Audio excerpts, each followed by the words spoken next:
Bonjour à tous et bienvenue pour cette nouvelle pastille des commissaires de course. Aujourd'hui, c'est avec plaisir qu'on va se retrouver pour notre première présentation d'une épreuve de la saison 2025. Vous l'avez deviné, forcément, on va parler du Santos Tour Down Under. Et comme badab, pour m'accompagner, j'ai avec moi Seb. Salut Seb. Salut Charles et salut à toutes et à tous qui nous suivront et qui nous écouteront par la suite.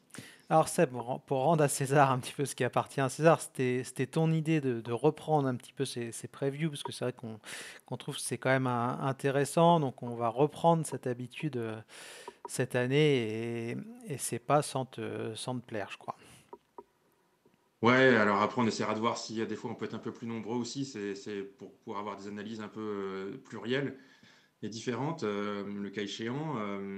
Voilà, après, il faudra voir selon les dispos de chacun, mais je trouve que c'est bien si on pouvait faire pour les plus grandes courses le, le, le preview et puis après le débriefing, peut-être pas le jour même, mais un peu plus à froid qu'à chaud sur les grandes courses. On le faisait beaucoup par le passé. Je sais que ça avait bien plu quand on avait fait.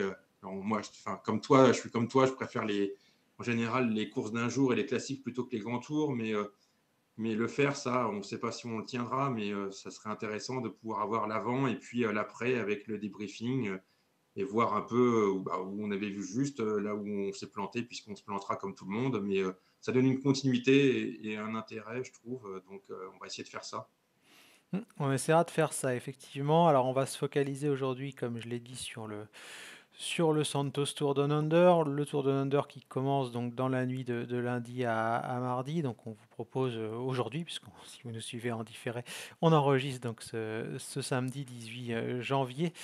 Seb, comme d'hab, on parle du parcours pour que tout le monde ait Ouais. bien ça en tête, et ensuite on ira sur la liste des partants. Je dis des partants parce que elle ne devrait pas bouger. Tout le monde est arrivé en Australie il y a déjà plusieurs jours, donc à moins d'une maladie ou d'une blessure de dernière minute, elle ne variera pas. C'est plus facile que pour une épreuve européenne. Là, on a vraiment une start list quasi définitive.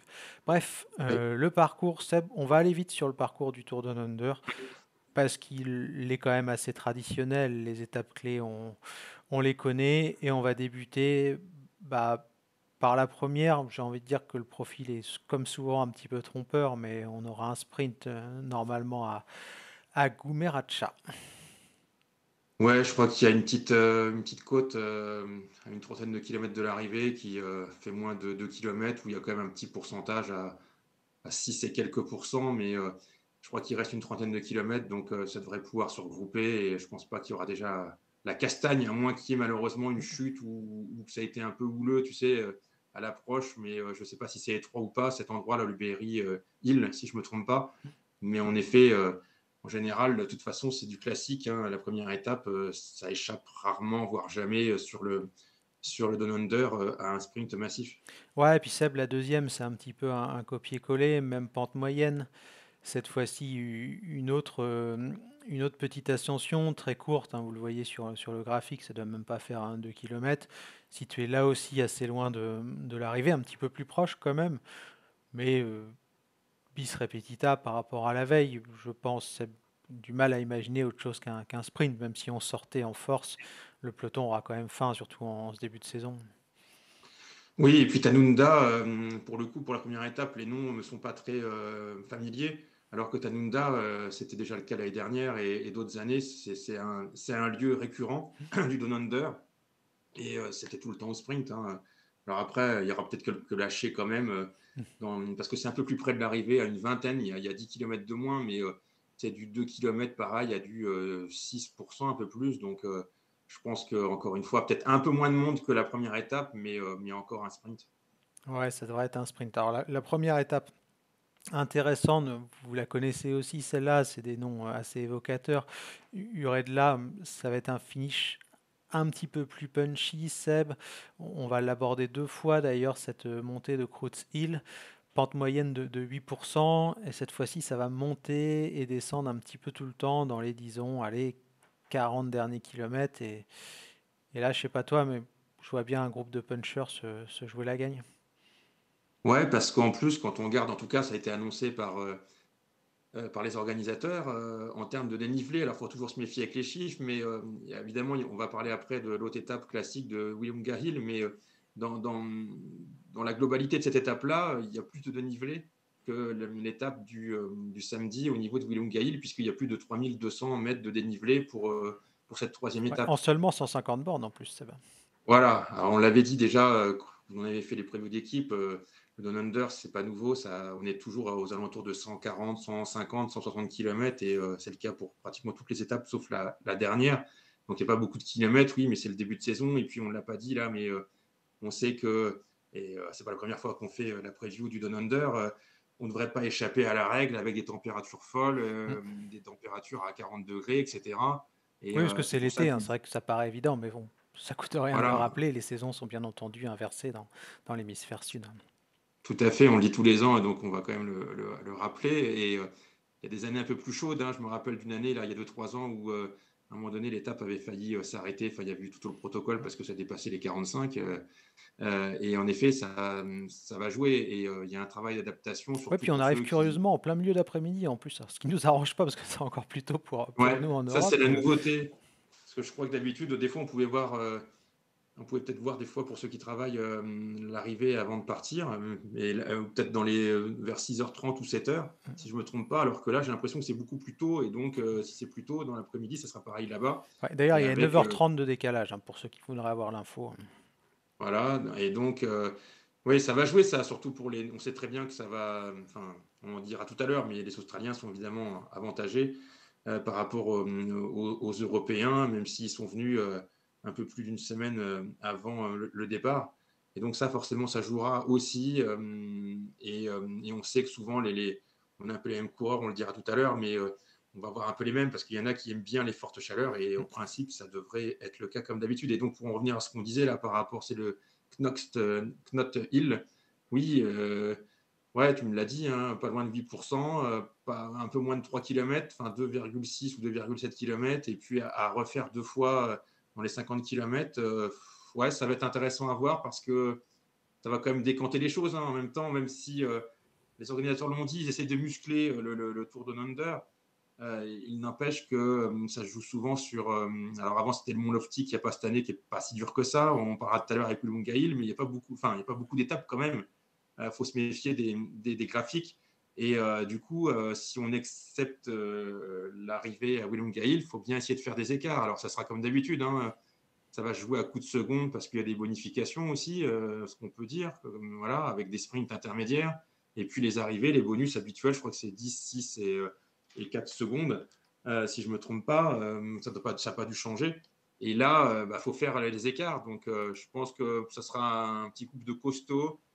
Et on sera déjà fixé à la troisième étape. Hein, Oui. on sera fixé ce jour-là. Oui, selon la traditionnelle formule, Seb, on saura qui a perdu la course ce soir de la troisième étape. Bah, il y en aura voilà, qui Oui, seront plus parce dans la qu'en lutte. plus on y viendra tout à l'heure, mais c'est vrai que sur ces épreuves de début de saison, faire des pronos, c'est encore plus complexe que d'habitude parce que on Ouais. connaît pas les états de forme. Il y a des mecs qui sont là parce que les sponsors se disent ça peut être intéressant d'avoir un leader au Down Under, qui prennent ça comme une course de prépa. Enfin, ça peut être compliqué, tout le monde n'en est pas au même niveau et à part les Australiens ou ceux qui ont déjà brillé sur la course, c'est quand même assez complexe d'établir des pronos. Bref, la Mm. quatrième étape, Seb. Alors celle-ci, j'ai envie de dire que le graphique est très très trompeur parce que Ouais. j'ai pareil du mal à voir autre chose qu'un sprint. Ouais, on voit des difficultés, mais je pense que j'ai peur qu'on soit déçu et que c'est quand même moins dur que la veille qu'on vient d'évoquer. Et ouais, il y a la partie intermédiaire là où ça semble difficile. Après, il y a une petite partie à une vingtaine de kilomètres où il y a aussi de la montée. Mais j'ai peur, enfin, je pense, alors ça sera un peloton quand même assez réduit, forcément, par rapport à la première étape et à la seconde. Mais au final, je ne vois pas tellement d'écart. Oui, parce que Seb, Euh, quand tu vois la bosse, après on connaît pas le profil et j'ai pas pensé à aller faire un tour sur Google Maps, mais ou Google Street View, pardon. Mais quand on regarde cette bosse là qui est de côté, donc je vais Nettle Hill, Ouais. Sur le graphique, on voit qu'elle fait max 1 kilomètre. Il suffit qu'on arrive en plus un petit peu lancé parce qu'il y a une très courte descente derrière. Un peloton qui arrive à 50, s'il y a moins d'un kilomètre, ça a beau être 8%. S'il n'y a pas une épingle au pied, le temps qu'on perde de la vitesse, on a tous fait du vélo, on sera déjà quasiment à la moitié de l'ascension. Donc les écarts, avec l'effet bien entendu du peloton, ça risque d'être passé presque tranquillement. Enfin pour des pros, j'ai envie de dire quoi. Alors, oui, alors, je suis totalement d'accord là par rapport au fait qu'il y en a qui sont spécialistes de ça et c'est très intelligent, comme tu le dis là, quand t'es pas forcément un super puncher ou un super grimpeur. Donc pour les, je vais pas être péjoratif, tu sais, enfin les gros culs comme on dit hein, entre Oui, guillemets. si on prend l'exemple de Wellsford, si, suivant la configuration, s'il aborde en tête la bosse, même s'il recule, il sera avec le peloton en haut, quoi. À voir quand même parce c'est pas son fort quand même et je le vois pas trop moi encore là. Pour autant, d'autres peuvent en effet, en étant bien placés, ils vont perdre des places, mais ils peuvent peut-être raccrocher le bon wagon. Alors après, j'ai regardé quand même, ça fait un peu plus d'un kilomètre. Si je me trompe pas, ça fait un peu moins de 2, ça fait 1,8 ou 1,9 km. C'est une moyenne de 8%. Et il y a quand même une pointe. Alors je sais pas à combien, ça doit être très très court, mais il y a une pointe à 17%. Par contre, le gros problème, et qui me fait dire que même s'il y a une bataille, ça sera quand même un sprint en comité réduit, c'est qu'il doit rester plus de 21 km au sommet d'ici l'arrivée et il n'y a plus rien, quoi. Il y a une petite bosse qu'on voit après, mais où c'est même pas répertorié avec le pourcentage et qui a l'air d'être très très simple. Donc il y a moyen de pouvoir revenir. Ce qui est Oui, gênant, oui, parce c'est que Seb, on peut compter 3 minutes d'ascension, hein. Je pense, suivant la configuration, à peu près, hein, bien entendu, c'est une estimation, si c'est 1,8 km. Disons qu'un pro va perdre maximum 30 secondes sur un peloton comme ça, et encore s'il l'aborde vraiment pas très bien placé. Donc, comme tu l'évoquais, après, en 20 km, les 30 secondes, il y a le temps de les reprendre. Surtout que ça a peu de chance quand même d'embrayer à fond derrière jusqu'à l'arrivée, quoi. oui, oui, il faut voir qui restera dans les équipes, mais je pense qu'il y aura encore quelques équipes avec plusieurs coureurs. Donc ça reviendra peut-être pas de derrière, il y aura forcément des lâchés, mais je ne peux pas déterminer le nombre de personnes qui restera dans le peloton, mais suffisamment pour qu'il y ait un petit sprint en comité réduit. Et en plus, ça descend, c'est vraiment plat sur la fin. Donc c'est surtout ça qui fait que pour le coup, même si ça pouvait être intéressant avec cette partie intermédiaire et puis cette colline-là, cette Nettle Hill, j'ai peur que les efforts qui seront faits permettront peut-être d'avoir une petite échappée devant, mais avec derrière le peloton à portée de main et un recoupement et un petit sprint en comité réduit. Oui, et puis en plus, pour les punchers, il y aura quand même eu l'étape de la veille, il y aura le lendemain, justement, ça va me permettre la transition vers Mm. Willunga, donc peut-être pas forcément énormément d'envie non plus dans des coudes, surtout en début de saison, comme c'est le cas, puisque c'est la première course, on vous le rappelle. Mm. Willunga, c'est pas grand-chose à dire, on la connaît tous par cœur, cette étape, ça va être le vrai rendez-vous pour cette fois-ci remporter la course, parce que le lendemain, on va à peine en parler, là, ça sera Ouais. un vrai sprint, puisque c'est un circuit de 90 km, donc 20 tours de circuit de 4,5 bornes dans les rues d'Adélaïde, pour finir. Ah, William Gail, tu le connais mieux que moi parce que tu t'es amusé dessus, entre guillemets. Allez sur Tu l'as Zwift tout le mois de janvier. J'ai pas voilà. d'action chez Zwift, je le précise, mais voilà, c'est pour Non, ceux qui non, mais veulent. au moins, voilà, enfin bon, ça y ressemble, enfin bon, c'est calqué sur la réalité quand même, donc ça donnait un aperçu, et donc davantage que moi. Après, oui, on la connaît bien quand même pour les suiveurs, puisque c'est du rituel depuis pas mal d'années, hein. Et c'est du 3 km à un peu plus de 7%. Il y a un endroit là où il y a un petit passage, mais qui est court, je crois, à 15%. Mais après, c'est souvent irrespirable parce que ça va quand même vite, parce que c'est là que ça doit se jouer et qu'il fait chaud, comme on l'a dit tout à l'heure. En général, c'est assez asphyxiant à cet endroit-là. Donc, ça arrive à faire des écarts quand même, avec des petits groupes de grappes de coureurs. Et ça va se jouer à coups de seconde encore entre les principaux favoris. Et ça sera sans doute du copier-coller de ce qu'on a pu voir. Alors, les dernières, je sais qu'il y avait une chute. Là, il faut faire attention aux pieds et que pour le coup, ça avait scindé le peloton. Donc, attention au placement, attention aux chutes et à l'appréhension avant d'arriver bien placé à cet endroit-là. Donc, forcément, le lendemain, pardon, tu l'as dit, il ne se passera rien. C'est le dernier jour pour essayer de remporter la timbale. Donc, ça va être comme d'habitude, ça va ferrailler. Ouais, ouais. Et puis parcours équilibré, hein, Seb. Il y a quand même potentiellement, on aura 6 étapes, 3 sprints et 3 étapes un petit peu différentes, quoi. Oui, oui, enfin les organisateurs, je crois que c'est Stuart O'Grady qui est à la tête, je crois que c'est d'ailleurs lui qui avait remporté la première édition il y a, parce qu'on fête la 25e année Mm. d'existence de cette course. Et il y a une volonté de muscler un petit peu, alors en restant dans les standards quand même, hein, puisqu'on voit bien que c'est des lieux similaires, mais il y a la troisième étape pardon, qu'on a évoquée, où il y a un peu de dénivelé quand même, donc on essaye un peu d'améliorer et de durcir un peu. Bon, après, tu te rappelles, il y a 2-3 ans, ils avaient tenté un chrono, Ouais, puis exact. ils l'ont laissé tomber. Voilà, bon, après, peut-être que ça peut être intéressant de rester dans cette configuration-là, parce que on va le voir, hein, on va vite voir quand même qui est intéressé dans les sprints bonifs, parce que ça va se jouer encore une fois à coup de seconde, comme à peu près d'habitude, hein. Alors, on Donc, va aller sur les engagés, Seb, tout simplement, parce que c'est ce qui va nous intéresser logiquement. La liste des partants, comme je le disais, c'est quasiment une liste de partants, parce qu'on devrait vraiment avoir des modifs seulement à la marge. On va faire comme on fait d'habitude, rapidement, oui, parce que bon, il n'y a pas non plus un enjeu énorme autour de certaines formations. Mais voilà, si on prend un petit peu dans l'ordre, déjà, Stephen Williams, vainqueur l'an passé, vainqueur aussi de la Flèche Wallonne, fera partie encore une fois des grands favoris, Seb, pour Israël Premier Tech. ouais. Alors, ce qui me surprend avec ce coureur-là, c'est qu'il est capable de gagner un peu dans toutes les conditions. Parce que l'année dernière, il a gagné sous la chaleur, forcément, mais on l'a vu aussi à la Flèche Wallonne, où c'était pas du tout le même temps, et puis également autour de Grande-Bretagne, où il a gagné aussi, et où c'était, alors pour la Flèche Wallonne, beaucoup plus froid que le Tour de Grande-Bretagne, mais avec la pluie, enfin même le froid, la neige, etc., le verglas, le grésil, et puis donc voilà, donc c'est un coureur qui donne l'idée qu'il peut s'adapter à toutes les météos. Donc ça, c'est quand même assez rare de voir ça.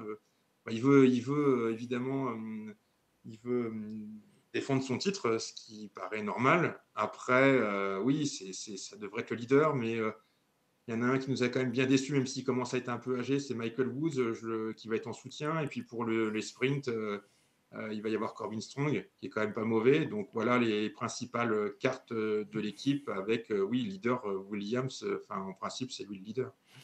Chez Jayco, ça sera tout pour Lucas Plapp. On verra, on espère qu'il va pas chuter ou être victime d'un coup du sort, Plapp, parce qu'à chaque fois on l'imagine gros comme une maison et finalement ça fait un petit peu flop, quoi. Ouais, il y a une belle équipe, hein, parce qu'il y a lui, certes, mais en effet, comme tu dis, on est toujours en crainte par rapport à lui. C'est un peu comme Roglic, quoi. Il est souvent mal placé, pas au bon endroit, dans les coups durs, dans les chutes. Combien de fois on l'a vu par terre, ou même dans les chronos quand il est tout seul, hein, on l'a déjà vu aussi. Mais après, encore, il a quand même une belle équipe en soutien, parce que alors il avait un peu déçu, il avait des problèmes de santé l'année dernière, c'était Schmid, mais qui peut être aussi une solution de remplacement si des fois ça se passait mal.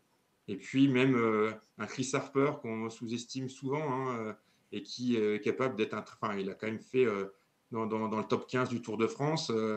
Il a déjà fait des bons résultats sur les courses d'une semaine, et il est souvent sous-estimé ce coureur-là. Alors il sera plus en soutien, mais voilà, si Plap est à son top niveau, il aura en plus du soutien. Donc c'est quand même une belle équipe sur le papier. Ouais, alors Bahreïn, on va passer vite parce qu'il n'y a pas grand-chose à dire. Juste signaler que Phil Bauhaus sera parmi les sprinteurs à Ouais. surveiller. On va les lister, bien Stannard quand entendu, avec même. Seb aussi, hein. Les Attention à sprinteurs. Stannard quand même. Alors, UAE Team Emirates, désolé, je suis en train de lire un truc en même temps. Là, il y a une doublette. Alors, on peut penser à Jevine, Seb, mais pareil, souvent victime de malchance. Par contre, il y a Mm. Narvaez. C'est peut-être lui que je vois plus. Je sais pas ce que tu en penses, Seb. Sur le papier, oui. Parce qu'en plus, on l'a vu l'année dernière, hein, il commence toujours très fort, Narvaez. Et puis, je le disais tout à l'heure, pour aller faire les bonifs, lui, il va sprinter, il va faire les bonifs. Jevine, je le vois, alors lui, il va tout mettre dans Willem-Gaïl, etc., comme un Richie Porte par le passé. Mais il faut aller à la chasse aux bonifs, et c'est pas Jevine qui va pouvoir aller faire les bonifs. Enfin, on n'a pas connaissance de le voir comme ça. Donc, alors que Narvaez, il est tout à fait dans le style. S'il est à son niveau de 2024, en effet, c'est l'un des grands favoris et ça devrait être lui le leader du AE. Ouais. Alors tiens, UAE rapidement, Seb, on on va signaler que Pablo Torres est au départ, hein. C'est ce petit prodige Hum. espagnol qu'on a découvert un petit peu l'an passé et notamment au Tour de l'Avenir. La Soudal Quick-Step, on en a un petit peu l'habitude, Seb, quand il n'y a pas les leaders, la compo est pas folle et là on peut dire assez sereinement, je pense que il n'y a pas de candidat pour une victoire d'étape. Enfin, il y a forcément des candidats, mais en tout cas des candidats crédibles pour le général ou une victoire d'étape, hein. Ah, c'est vrai que ça paraît une équipe faible. Alors après, pour les sprints, Casper Pedersen, qui des fois, quand il a un peu de liberté, peut faire des places. Et puis pour le général, bah, curieux de voir quand même Le Cerf, Hmm. parce que l'année dernière, à la Loula-Tour, je crois que c'était à la Loula-Tour, il avait fait un bon début. Et en général, il commence bien. Il est tout jeune encore, mais je le vois bien, lui. On le verra sans doute, hein, ça sera sans doute lui la carte pour le général. Chez Decathlon, alors ça m'intéresse, Seb, c'est de savoir comment tu vois, toi, un Paul Lapera sur le parcours du Tour de Under. À première vue, ça semble lui correspondre. Et puis, il a quand même, il se défend pas mal il peut faire les bonifs lui aussi, hein. Après, je ne connais pas du tout son niveau. Enfin, je pense que, enfin, il y a de longues dates qu'ils ont prévues qu'il soit donc sur la start list. Et donc, il a dû préparer son affaire. Je ne sais pas trop quoi en penser. On a de grandes attentes chez. Voilà, après Willem Gaïl, est-ce que c'est pas trop difficile? Bon, là, je suis un peu. Je ne sais pas trop. C'est rare que je dise ça, mais c'est sans doute la carte de Décathlon, mais à voir. J'ai quelques craintes quand même, mais bon, s'il est à son niveau de certaines courses l'année dernière, il peut tout à fait faire des bonifs et faire un bon classement. Ouais, ça c'est clair. Alors chez Intermarché ou Anti, Seb, peut-être un nom, Bussato? Je verrais plutôt Zimmerman, moi. Zimmerman, tu vois plus? Ouais, parce qu'il commence bien ses saisons. Et l'année dernière, il finit 12e. Il a fait une super fin de saison où il a été très régulier sur le Tour de Lombardie. Alors, on n'est pas au Tour de Lombardie, hein, mais sur les courses en Italie. Alors, c'est les deux têtes, hein, pour le général, clairement, pour l'équipe. C'est Busato et puis pour Zimmerman. Busato, il m'a bien déçu l'année dernière. Il a fait quelques places, mais moi, j'attendais beaucoup plus. Alors, peut-être que ça sera son année 2025, mais je verrais plutôt peut-être Zimmerman quand même pour le général, parce que l'année dernière, il était vraiment pas loin du top 10 et il est sous-estimé ce coureur-là aussi. Alors rapidement, pour enchaîner avec les autres équipes, Magnus Sheffield, Seb, pour Ineos? Oui, sans doute pour le général, oui, oui. Geraint Thomas, je pense, enfin, je peux me tromper, mais je pense qu'il va traîner sa peine comme il a souvent fait, même si il y a très longtemps, il avait fait un bon classement. C'était il y a très très longtemps sur le Down Under. Et lui, il l'utilise en principe pour pouvoir prendre la caisse parce qu'il est souvent très en retard dans sa préparation et il faut qu'il ait des courses pour le lancer. Moi, non, je pense que chez Phil, ça sera lui pour le général. Après, voilà, on l'a vu. Ce matin, il y avait quand même le critérium rapidement. Là, on a vu Watson faire des sprints. Donc voilà, il est arrivé chez Ineos. Je pense que lui, ça sera pour les sprints, la carte pour Ineos et pour le général chez Phil, oui, clairement. Chez Bora, alors, il y a des sacrées cartes à jouer chez Bora. On a parlé un petit peu de Sam Welsford entre nous avant l'émission, puisqu'il a remporté Mm. le Critérium. Ça sera l'un des principaux candidats pour les arrivées massives, mais ça ne sera pas la seule cartouche, Seb, parce qu'il y a quand même Laurens Pitty qui a crevé l'écran l'an passé, et Oui. Finn Fischer-Black qui sera peut-être le leader avec Pitty de la Bora, de la Red Bull Bora, pardon. Ouais. Alors pour Wellsford, en plus, il a Danny Van Poppel qui est un des meilleurs poissons pilotes du monde. Donc ça aide quand même bien, même si de toute façon, il est quand même très fort comme il a démontré. Et puis oui, Laurence Pitty, l'année dernière, comme tu dis, il avait crevé l'écran.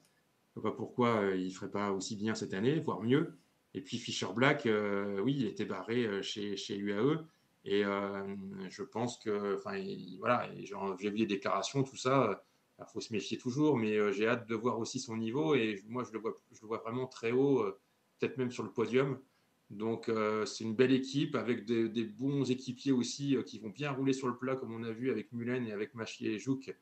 Voilà, donc c'est une équipe. Voilà, sur tous les terrains. Enfin, tu me diras, c'est pas la seule, hein, parce qu'on a vu, il y a des sprinteurs, il y a des coureurs pour le général, comme souvent. Mais on n'a pas fini de les voir rouler, je pense, sur le plat, voire peut-être pour le classement général. Peut-être plutôt quand même, je ne sais pas ce que tu en penses, toi, mais plutôt Finn Fischer-Black pour le général, Ouais. plutôt que Laurence Pitty. Bah, je pense que Willunga va être un peu dur pour Pitty, hein. Ouais, il va faire les bonifs, mais Je vois plutôt, comme ça s'est un peu corsé quand même, on l'a vu par rapport au parcours, je verrais plutôt Finn Fisher-Black que Petty, oui. Alors, on va continuer notre liste des équipes. La Team Picnic PostNL, ça permet de rappeler le nouveau nom d'ailleurs de la structure néerlandaise. Elle est, j'allais dire comme la Bora, mais non, parce qu'il y a quand même une différence de niveau. Mais dans l'idée, il y aura un sprinter, Tobias Lund, qu'on a trouvé Mmh. très intéressant, avec Seb d'ailleurs l'an passé, et un coureur qui visera le général, Oscar Only. Ouais, voilà, tu as tout dit. Avec un petit remplacement quand même, parce qu'on disait les start lists étaient à jour, c'était similaire à ce qu'on avait eu, parce qu'elle avait été, comme souvent, annoncée très tôt, hein, avant même la fin de l'année, dans les derniers jours de 2024.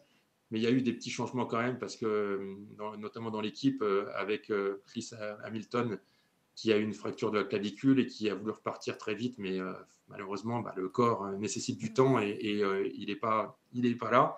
Il est remplacé par Lem Reise, qui est un très bon coureur aussi, hein, qu'on avait vu sur le Giro, etc. Tout ça. Donc oui, leader Oscar Onley, et l'année dernière, il était quand même pas loin. Ouais, c'est Et vrai. là, il se défend bien. Enfin, alors après, lui, c'est toujours pareil. Tout à l'heure, on disait, il fait partie de ces coureurs qui tombent beaucoup, malheureusement. Il n'est pas toujours très adroit, ou la malchance qui est sur lui. S'il est épargné, l'année dernière, il avait quand même impressionné pour sa première course. Et je ne vois pas pourquoi ça serait différent. Et il est capable de faire les bonifs aussi. On va sans doute le voir à la lutte avec Narvaez pour les bonifs. Donc, ouais, c'est une belle équipe. Mm. Arkea, bon, Arkea, malheureusement, ça va être un long chemin de croix, j'ai peur, hein. Cette année, on espère qu'il y aura quand même quelques belles victoires. Movistar, pas grand-chose à dire non plus. Cofidis, j'ai envie de dire que c'est un peu la même chose, à part Brian Cocard. Compliqué d'aller espérer quelque chose. Ah, pourtant, quand on écoute un peu la dernière interview là, de tous les dirigeants, enfin là je pense à Cofidis, on attend beaucoup de cette course-là parce que ça permet, ils veulent bien lancer la saison, c'est pas les seuls, hein. Forcément, tout le monde veut gagner, tout le monde veut lancer tambour battant la course pour avoir la confiance, etc., pour les courses suivantes. Alors moi, ouais, Cocard, il avait gagné sa première course World Tour, hein, c'était Hmm. quand, il y a 2 ans, sur place, ici. Donc voilà, peut-être que si tout se passe bien, l'Alexis Renard pour le lancer, ça marche souvent assez bien entre les deux. Donc, mais il y a quand même de l'opposition malgré tout. Mais oui, après pour le général, j'étais surpris, enfin, je ne le suis plus maintenant, mais j'étais surpris à l'époque, là, quand on avait les premières annonces au mois de décembre, de voir les Espagnols qui m'ont quand même bien déçu avec Herrada, qui avait d'ailleurs encore plus déçu qu'Izaguirre. Mais bon, je pense que c'est pareil, on veut lancer tôt pour pouvoir essayer de trouver la confiance parce qu'ils ont vraiment fait une année catastrophique, surtout pour Herrada. Ça va être intéressant de voir s'ils sont sur la même dynamique que 2024, c'est-à-dire mauvaise, ou si au contraire, ils partent fort et c'est de bonne augure pour l'année. Donc voilà, ça va quand même marquer cette course-là, hein, au-delà de Cofidis, mais notamment pour Cofidis, ça va marquer quand même la suite. Et ça met quand même la pression parce qu'ils ont vraiment de grandes, grandes attentes après cette année 2024 qui quand même a été assez catastrophique. Alors, la suite. J'avance, oui, Dossard 130. Euh, la Team Visma, c'est pareil. Il y a Matthew Brennan qui semble être un futur bon sprinter. Thomas Mm. Glogg, pour diverses raisons, ça a été complexe. Je sais pas toi, Seb, mais j'attends pas grand-chose de la Visma, comme j'attends pas énormément de choses de l'AIF, si ce n'est peut-être Lucas Nero-Urcar, mais c'est pareil, il faudra voir son niveau face aux meilleurs, quoi. Alors pour la Visma, il y en a un quand même que je vais suivre. C'est grâce à toi aussi que je m'intéresse beaucoup plus aux jeunes coureurs que par le passé, où j'avais quelques lacunes. Et il a quand même fini troisième du Tour de l'Avenir, lui, c'est Gratte. Hmm. Ça va être une des rares occasions où il va avoir un peu les mains libres dans l'équipe. Euh, je vais le suivre tout particulièrement, ce coureur-là, et pour le classement général, je le vois bien lui. Je ne sais pas ce que tu en penses, mais bon, vu l'effectif, tu l'as dit, alors Thomas Glogg, c'est un bon coureur, mais il a tellement eu de problèmes qu'on ne sait jamais, mais il n'y a rien de loin. Pour les autres, tu l'as dit, il y a Brennan là, qui a, semble-t-il, une très bonne pointe de Ah, et puis vitesse. Ben Tulette, depuis qu'il est pas chez Visma, ah, qu'il est passé, je bafouille, pardon, chez Visma, c'est le jour et la nuit, quoi, ça. Et il n'y est pas là, tu l'as en plus. Ah si, je le vois sur la start list. Bon, alors il a été remis parce qu'il me semblait qu'il n'y était plus au final. Ça a été validé, ça? J'ai un doute parce que au début, il y était, mais j'avais l'impression qu'il n'y était plus. à vérifier. Bon, on va enlever Tulette de notre réflexion du Je coup. crois qu'il y est pas, qu'il a été remplacé par Vermote.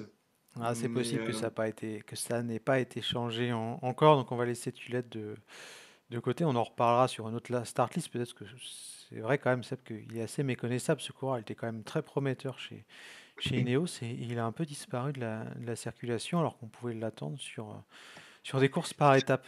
Bref, donc, ouais, Time and Grat, ça serait oui, ton coureur à suivre, Seb? bah, je pense parce que il a quand même fait des bons résultats l'année dernière. Donc, je, c'est pas Van Barle, il a parfois fait des. Mais c'est plus le Van Barle de l'époque d'Ineos. Mm. Alors après, il peut me faire mentir, mais des fois, il débutait bien avec des top 15 par là, top 20, top 10. Je crois qu'il s'était approché de ça pour le Down Under, il y a très longtemps, avant les années 2020, avant les coupures, avant le Covid. Mais pour le coup, bon, Van Barle, c'est surtout un coureur de classique. Alors c'est vrai que je vois une autre la start list où il apparaît encore, donc il faudra Mm. faire attention pour Tulette, je parle. Il y Ouais, a des à endroits voir, où ouais. on met Vermote et d'autres endroits où c'est Tulette, donc je crois que ça n'a pas encore été annoncé l'équipe. Et j'ai pas vu qui était là ce matin à la course, même s'il y en a qui ont fait l'impasse aussi dans certains coureurs. On fera qu'on soit attentif à ça parce que c'est le dernier changement là qui peut intervenir. Pour les autres, ça sera du fixe. Alors, on va poursuivre, Seb, si tu le veux bien, avec Alpecin de Koenig. Alors, Alpecin de Koenig, je vais peut-être garder la main parce que je pense qu'il y a, il y a pas grand-chose à dire. Il n'y a pas les meilleurs sprinteurs de l'équipe. Il n'y a pas de coureur capable de vraiment jouer le classement général. Donc, je te propose qu'on lâche un petit peu Oui, certaines. Ouais. Lulig, là, il a l'air d'être très rapide. Et il y a aussi beaucoup de jeunes, hein, mais c'est pas la seule équipe où il y a beaucoup de jeunes, hein. On l'a toujours dit déjà quand on a fait des présentations d'équipes là qu'on parlait, on avait parlé pour Lidl Trek qu'on va évoquer aussi. On disait que voilà, il y a beaucoup de jeunes qui sont lancés pour cette course-là, hein. C'est propice, c'est souvent comme ça. D'ailleurs, Pogacar avait commencé aussi une année par là, Del Toro l'année dernière, etc. Donc des fois, ça permet, voilà, des Glivard qu'on a entendu beaucoup parler. Je vais regarder ça avec attention parce que je ne le connais pas plus que ça. Il y a un coureur que je connais un petit peu, enfin, c'est De Hers qui est un bon sprinter. Voilà, il faut qu'ils profitent eux aussi de l'espace libre sans leur tête d'affiche. Et là, mais c'est surtout une équipe axée pour les étapes rapides et pour le général, par Oui, c'est contre, peut-être mais pas ce le ne sera genre pas de que pour course cette qui leur convient le plus, quoi.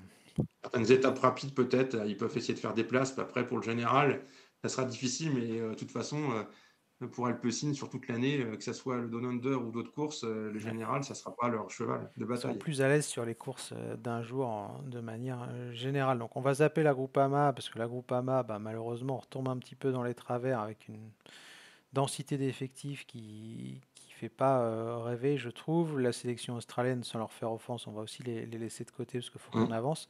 Il nous reste deux structures à voir et parmi elles, il y en a quand même une qui m'intéresse beaucoup parce que bah, on l'a évoqué en plus avec l'ami Alex qui est vraiment un suiveur très très attentif d'Astana. Tu parlais de saison à lancer de la meilleure des manières, Seb. Là, clairement, on est dans cette configuration pour Astana, parce que autant Cofidis, tu peux te dire qu'ils ont peut-être pas leur meilleur coureur au départ du Down Under, mais là, Astana, Bettiol, Get, Lopez, Higuita, Enoch et Schelling, il y a quand même une équipe qui est là pour faire des gros points déjà, quoi, dès le Down Under. Ouais, XDS Astana, XTS rappelle-toi, parce que Astana, c'est vrai. c'est difficile enfin, c'est difficile à retenir parce qu'on est tellement habitué à voir Astana tout court mais c'est XDS maintenant qui est en tête des termes employés pour cette équipe. Oui, c'est une belle équipe, hein. Après, c'est comme Cofidis parce que oui, il faut acquérir la confiance, il faut y aller, mais sur le papier, oui, Aaron Gate, c'est rapide. Bon, Bettiol, il est sur courant alternatif, mais il peut essayer de faire une étape comme il peut se trouver. Ouais, puis Donc avec Guita, c'est lui, ça pareil, il peut permet. faire podium au final, enfin au général, comme rien du tout, quoi. Ouais, alors notre ami Alex que tu évoquais, qui a souvent beaucoup d'infos, nous disait que, je vais pas, enfin, je vais pas le trahir en disant ça, parce que mais dans l'équipe même, souvent au sein même de l'équipe, quand il y a les entraînements, les stages, on se rend compte de niveau supérieur de certains coureurs par rapport à d'autres au sein évidemment de la même équipe. Et là, il semblerait que dans les stages, Higuita apparaissait un cran au-dessus et en bonne condition. Donc, à voir, il faut toujours se méfier, hein.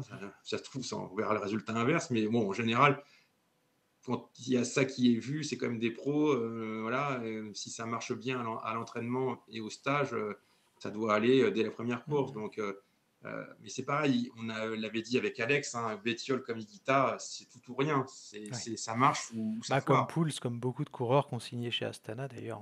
On va pas refaire le preview. D'ailleurs, on vous invite, hein, avec Sep, on a fait plusieurs présentations d'équipes pour cette année.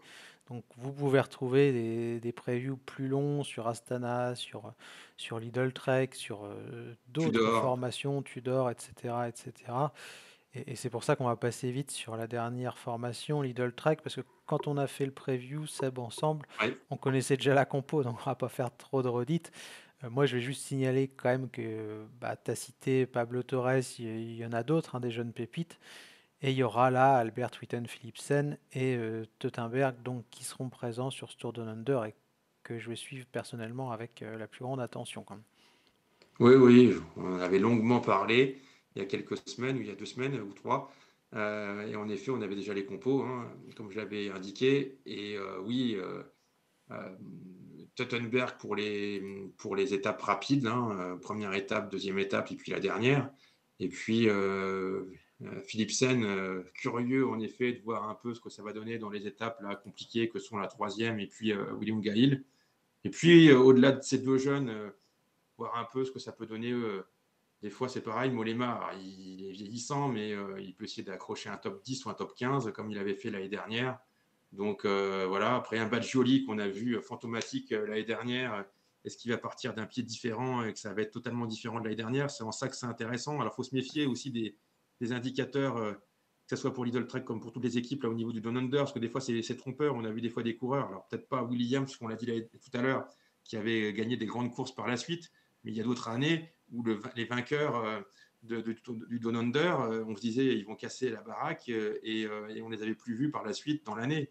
Donc attention aussi, même si on va scouter ça parce que c'est la première course de l'année et qu'on est impatient. Et bon, ça donnera des indicateurs intéressants, comme j'expliquais tout à l'heure, pour la confiance, pour tout. Mais en même temps, attention, parce qu'il y a des fois aussi qui se crament et qui, sur cette course-là et qui ont des difficultés pour revenir sur les courses au mois de février, sur l'UAE Tour ou sur d'autres courses, parce que c'est pas, voilà, c'est loin, c'est fatigant, il fait très chaud.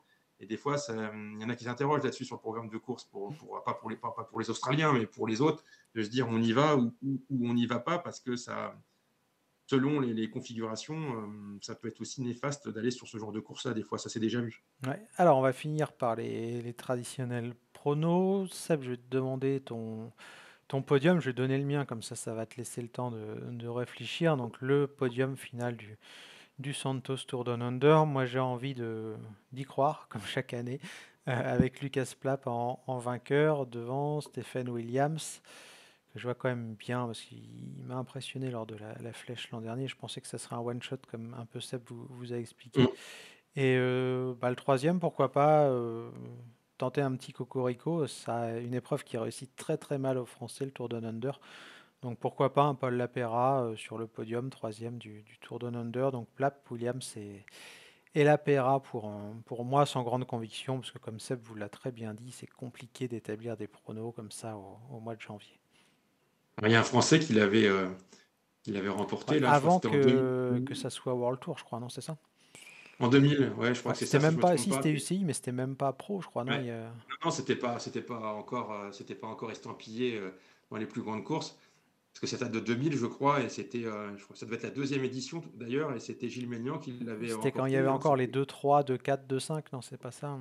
ouais, ouais, c'est très vieux, c'est 2000. Donc des fois, enfin, maintenant, il n'y a plus tellement de surprises. Des fois, il y en a eu, là, je me rappelle une dizaine Je vais d'années, regarder, tiens. Il y avait Slater qui avait gagné, et qu'on Ouais, n'avait on plus était en vu. 2-3. Alors 2-3, c'était niveau genre circuit de la Sarthe, je crois, ce genre d'épreuve à peu près, quoi. Ouais, c'était au tout début, parce que je crois que la première édition, ça devait être Ouais. 99, si je ne me Et trompe c'est pas. passé hors classe en 2005. Oui, oui, voilà, ça m'étonne pas. Donc, bon, alors après, pour revenir au prono, bah, ça tombe bien, parce que souvent, des fois, on a les mêmes, mais là, je vais être cohérent avec ce que j'ai dit tout à l'heure, et je veux en avoir aucun similaire à toi, mais c'est comme ça, c'est ce qui peut être intéressant aussi. Je verrais bien Onley vainqueur, je l'ai dit Hmm. tout à l'heure, je le vois très bien. Je vois bien Narvaez encore tourner autour comme l'année dernière, à nouveau, je crois qu'il était second l'année dernière, je le vois encore second, même si il aura une belle équipe. Et puis troisième, j'en parlais tout à l'heure aussi avec Red Bull, Finn Fisher Black. Alors ça paraît pas Narvaez, je le forcément vois bien original. aussi quand même. Ouais, c'est vrai que. Voilà, je vois bien ces trois-là se dégager parce qu'en plus, surtout pour les deux premiers, ils peuvent faire les bonifs. Et l'année dernière, c'est pas non plus original parce que l'année dernière, ils étaient là, hein, dans la lutte finale. Mais voilà, on verra bien, mais ça serait pas surprenant en même temps. Et c'est pas un pari très risqué, je le concède. Ouais, eh bien on verra tout ça. On vous a donné chacun trois pronos et je pense qu'on a fait le tour là. Ça fait quasiment 40 minutes, donc il nous reste à vous souhaiter une très belle écoute. N'hésitez pas à nous poser vos questions, à faire part de vos commentaires, même si c'est pas positif. Il n'y a aucun souci par rapport à ça. On vous souhaite une très bonne journée puis une très belle course. Ciao. À bientôt, au revoir.